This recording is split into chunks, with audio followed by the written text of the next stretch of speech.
अभी हम बिहार के 8वां अजूबा एगो पुल दिखाने जा रहे हैं। अगर आप देखिएगा तो कपार पीटने लगिएगा। आज से कुछ दिन पहले अररिया में एगो पुल हम दिखाया गया था जो कि ना रास्ता आने का था ना रास्ता जाने का था, लेकिन फिर भी वो पुल बनाया गया था। आखिर क्यों पुल बनाया गया था? आइए, यही वो पुल है, बिहार का 8वां अजूबा। बिहार सरकार इसी पुल में से अब कितना ठेकेदार को पैदा कर देता है और ये ठेकेदार लोग कितना मालेमाल हो जाता है ये हमें नहीं पता है। इस पुल को हम बताएंगे कि आखिर कब पुल बनाया गया है, आखिर इसमें कितना लागत लगभग लगा होगा इस पुल को बनाने में। पूरा दिखाइए, पूरा कवर करिएगा इसको कि ये पुल हमको लगता है कि आज से लगभग 40 से 50 साल पहले ये पुल बनाया गया होगा।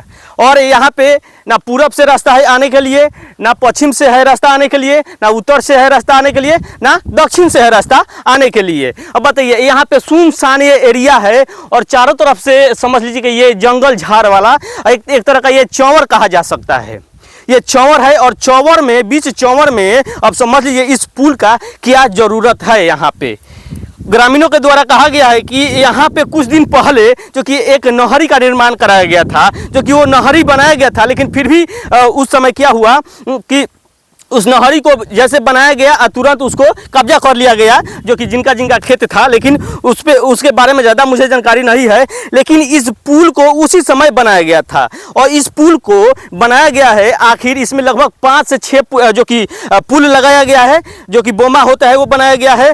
और यही है जो आपके सामने। और बिहार सरकार में कैसे कैसे ठेका दिया जाता है ठेकेदार को, जहाँ पे किसी का मैपिंग भी नहीं दिया जाता है। अगर मैपिंग दिया जाता वहाँ पे बिहार सरकार, जो कि बिहार सरकार इसका पूरा ब्यौरा लेता, डाटा लेता, तो शायद पता चलता कि इस पुलिया का निर्माण एगो सही जगह पे नहीं, ये एक गलत जगह पे निर्माण कराया गया है। ना इससे किसी यहाँ पे आवागमन का फायदा हो सकता है, यहाँ पे ना ग्रामीण का भी फायदा हो सकता है। यहाँ पे किसी भी ग्रामीण को फायदा नहीं हो रहा है इस पुलिया से। और अभी समझ लीजिए कि यहाँ पे हम लोग खोजते खोजते आए हुए हैं, लगभग 3 से 4 किलोमीटर हम लोग पैदल चले हुए हैं और पैदल चल के आए हैं, तब इस पुलिया को पता चला है कि भैया यही है बिहार के 8वां अजूबा पुल, जो कि पुलिया कहा जाएगा। बिहार का 8वां अजूबा पुलिया है। और ऐसे ऐसे जगहों पे पुलिया बनाया जाता है कि जहां पे कोई कार्य लायक ही नहीं है। और यहाँ पे बताइए कि अगर छोटा सा अगर नहरी भी होता तो इस पुल में पास करता पानी, लेकिन कहीं भी यहाँ पे वैसा जगह नहीं है। यहाँ पे समझिए कि पूरा चेवर है, यहाँ पे जंगल झाड़ है। हम लोग को आने जाने में बहुत ज़्यादा दिक्कत हुआ है। अभी इतना समस्या हुआ है कि हम लोग डर डर के भी आए हुए हैं। आइए, जो कि यहाँ पे जो हम लोग को लेकर आए हुए हैं, जो कि भाई जी हैं, और इन्हीं से थोड़ा सा जानकारी लेंगे। हमको भी नहीं पता है कि इनको भी उतना जानकारी होगा। क्या नाम है भैया? निहाल कुमार। अच्छा, इस पुल के बारे में आप कितना दिनों से जान रहे हैं? हम लोग तो बचपन से ही देख रहे हैं ये पुल को, वैसे अभी जैसे है वैसे ही बचपन से ही देख रहे हैं इसको। अच्छा। और हमेशा से घास उसमें ढका रहता है, इधर चारों तरफ पानी लगा रहता है, चेवर का निकासी नहीं है। अच्छा, ग्रामीण को कितना फायदा है इस पुलिया से? कुछ फायदा नहीं है यहाँ, इससे तो कोई फायदा नहीं है। इस पुलिया को यहाँ बनना चाहिए?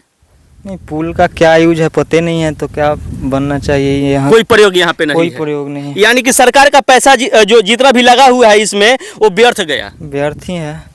अब ऐसे ऐसे कितना पुलिया बनाया गया है अन्य जगह पे, वो भी समझिए कि पैसा पानी में बह गया, जो कि इस पुलिया को पानी की तरह बहा दिया गया है।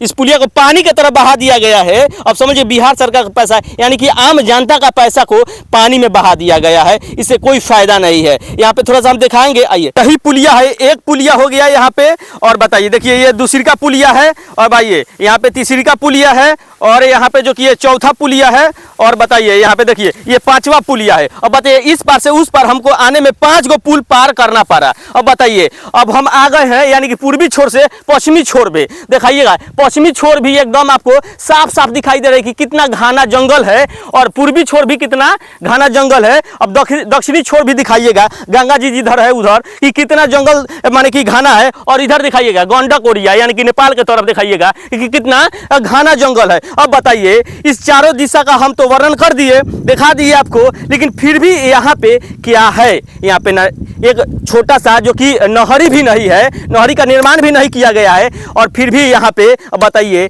अब सरकार को पैसा पानी में बहाया गया है, इस पुलिया को निर्माण कराया गया है, बताइए कहाँ तक जायज़ है। हमारे माननीय महोदय मुख्यमंत्री जी, चाहे कौन मंत्री जी उस समय थे ये हमको भी नहीं पता है, लेकिन जिसके समय में ये बना होगा ठेकेदार उस समय लाल हो गया। ठेकेदार जब सरकार को ऐसे झांसे में रखकर और अपना पॉकेट गर्म कर रहा है, तो बताइए ऐसे ऐसे भ्रष्ट और करप्ट अधिकारी को और ठेकेदार को क्या कहना चाहिए। इसलिए कि जब तक उसमें कर्मचारी नहीं मिले होंगे तब तक ठेकेदार का बिल नहीं भांजा होगा और उसी समय मिली भगत किया गया होगा ठेकेदार और कर्मचारी को एक दूसरे को सपोर्ट में, तो अब ये पुलिया का निर्माण किया गया होगा।